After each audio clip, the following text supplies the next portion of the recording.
Hello people, I'm the Comic Book Gamer. Today I'm going to be talking about SJW's effect on comics in general, but mainly Marvel, because Marvel's the one that's really been taken over by the social justice warriors. So the big reason I'm making this video is because something happened a few days ago where a Marvel editor, she posted a picture of her and her friends getting a milkshake, and then she started tweeting saying that she got tons of harassment for that picture. She tweeted things like, "The internet is an awful, horrible, and disgusting place. How dare I post a picture of my friends on the internet without expecting to be bullied, insulted, harassed, and targeted.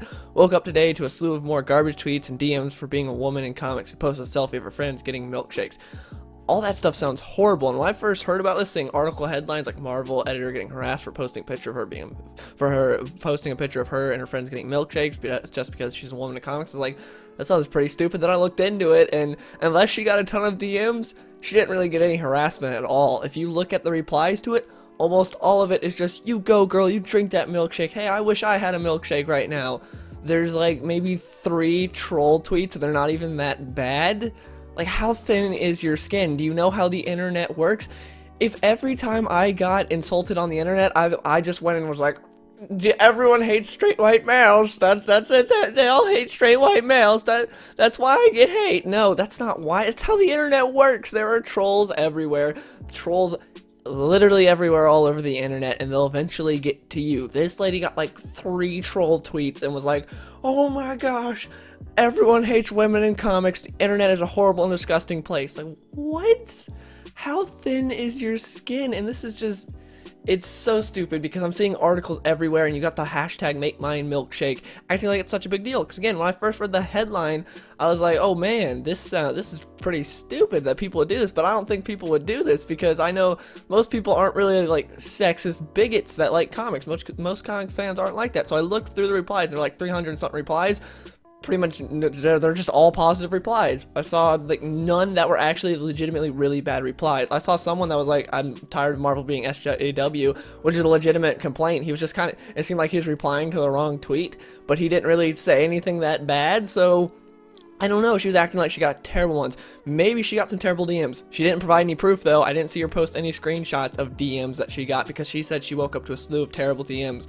I didn't see any. Maybe people are DMing her saying, "Hey, stop lying. We know you're not getting harassed at all. This is stupid." And harassing isn't just like one troll tweet. Harassing is constantly going after someone. It's not just like one person just being like, "Hey, you look stupid." That's not harassment. Like, everyone on the internet gets these trolls. Why are you making it like you're just so special? Like, "Oh no, they all hate women in comics because someone posted not the nicest tweet to me about me getting milkshakes with my friends." Like, what? Again, every time I get criticism now on any of my videos, I'm just gonna say everyone hates straight white males on YouTube. That's it.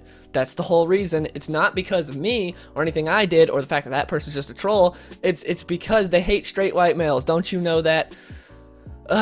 But yeah, besides that, there's a lot of SJW stuff going on in comics. It has been going on for a while. One of my favorite writers in all of comics is Chuck Dixon, but the reason you haven't seen Chuck Dixon write in Marvel or DC in a while, but he did just make his return to DC with Bane Conquest, which is great, and you should definitely read Bane Conquest. Please buy and support that book so we can get more Chuck Dixon. But anyways, the reason you haven't seen him write for either of the big two in like the past 10 years is because he's been blacklisted for being conservative. Yes, Marvel and DC, the two that preach so much about diversity, love diversity of sexual orientation and skin color, but not thought.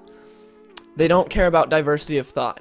They preach all this stuff about how diversity is, and we need to represent everyone, except for when it comes to diversity of thought. They all want you to think one way. They don't. If you have any separate things, if you think a different way than them, nah, we don't want you writing for us. But because Chuck Dixon is such a legend in the comic book industry, they can't really keep him away, and DC is sort of opening up to it.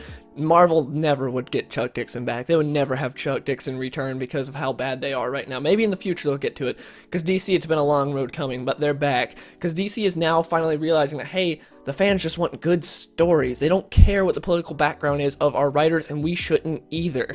And I really love that that's where DC's going right now. DC does have their SJWs as well, like Gail Simone, things like that, but it doesn't matter. They're hiring everyone, it seems, right now, which is great, and I'm really happy about that. Now, a while ago, Chuck Dixon was on the Milo Yiannopoulos podcast. I know whatever you think about Milo, I don't really care. It doesn't matter. We're talking about Chuck Dixon here, but he was on that podcast and he said some things about the comic book industry that I think are really insightful. He said things like, back in the day, you used to be able to argue with your editor at lunch about global warming or whatever political thing you wanted to argue about, and then you would go back to work and you'd both be civil and you'd work together. But nowadays, you all have to have the same, like, hive mind. You have to think the same as they do. If not, you're not getting any work, and that's the way it goes. And I thought, wow, that's pretty pathetic that that's how the big two work. That if you think differently than we do, nope, we care about diversity of everything but thought. We don't want diversity of opinion.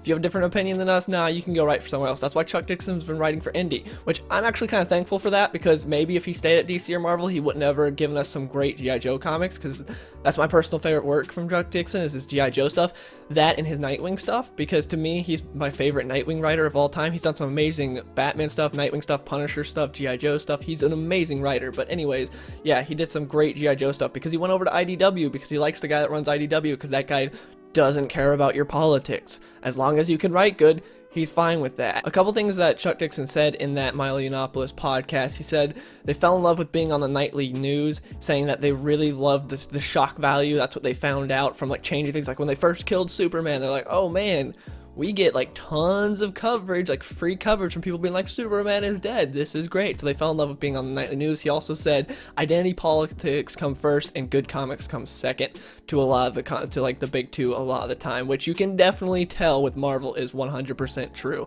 Not every writer over there is like this, but I'm saying a good chunk of them are very much identity politics first and good comics second. That they're very much about pushing their agenda, which is why I think DC's beating them. A part of it is because DC is caring about the stories, not about the identity politics of it, where Marvel more like, how can we make a story that fits our agenda? DC's just, how can we make a good story?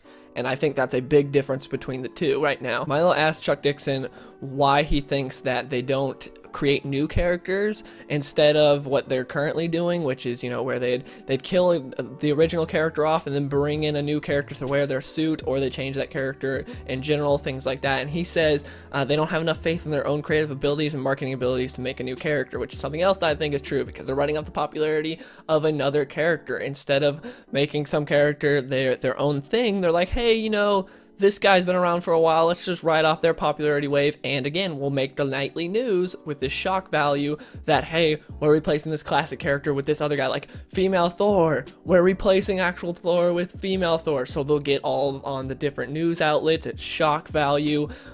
But it's like, why not just make her own character? Why are you making her take over the Thor mantle? And it's because, you know, we don't really have the faith in our own creative abilities and marketing to make her popular, so we're just gonna have her ride off the Thor train, and that's how it works. My favorite thing that Chuck Dixon said in this entire interview that I 100% agree with is this. He said, when I'm writing a mainstream comic, I don't put my politics into the work because that's not what the reader is looking for. When they pick up a Batman comic or a Punisher comic, they don't want to be lectured to. I would 100% agree with that. That is definitely true. I wish more writers saw that. They don't want us as readers, we just want good stories with our favorite characters. We don't want to be lectured to about all these certain things. I'm fine with some books getting political every now and again, but just to constantly sort of shove it in our faces, and also the fact that we know that it's all from one side. We're not getting both. It's not like you're getting conservative and liberal books. We know it's all coming from the left side right now, because if you're conservative, good luck making it in the comics industry. That's something Chuck Dixon said. He was saying, like, basically because he has built himself up with such good work, that's why he's still in the comics industry, and indie comics don't care about your politics. That's why they will make it like IDW and stuff. And he's saying that if you're an up-and-comer and you're conservative, you better not let them know that you're conservative, because you won't make it. How pathetic and sad is that you have to pretend to be one side of the aisle, because if you're the other side, oh, they don't like you at all. Because he's saying when they find out you're conservative, they automatically think you're a homophobe, you're a bigot, you're sexist, you're racist, and the only way to get past that is to do good work. And that's how Chuck Dixon was able to get past that when they all made those assumptions about him. The thing is, they try to make it like a lot of people are sexist or homophobic or racist or something like that, when that's not the case at all. It hasn't been the case for a while. Those bigots are the minority. That's why you don't see a whole lot of that on the Milkshake post. You don't really see any of those people getting all upset and everything, and like the bigots coming out and be like, oh, you can't have a milkshake, because that's minority. Fact is, now kids don't want to be racist, sexist, or homophobic. It's not how it works. Kids want to be cool. They kind of want to fit in, and no one really wants to be like that. If you say something sexist, homophobic, or racist in front of your friends,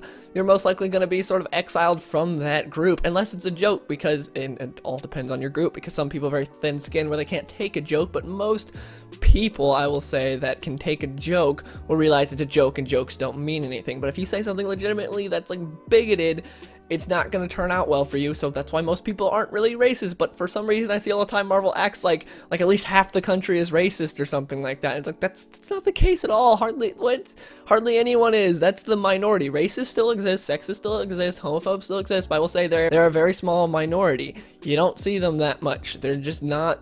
There's not that many of them. I don't get why they act like they're everywhere compared to the people that are just normal and don't really care what you are.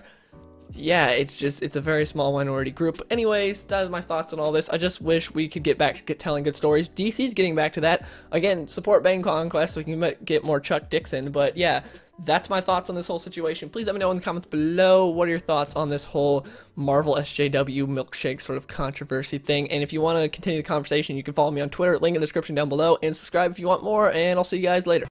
I've been so alone ever since I left the tribe. That's just how it goes, guess I like the lonely vibe. But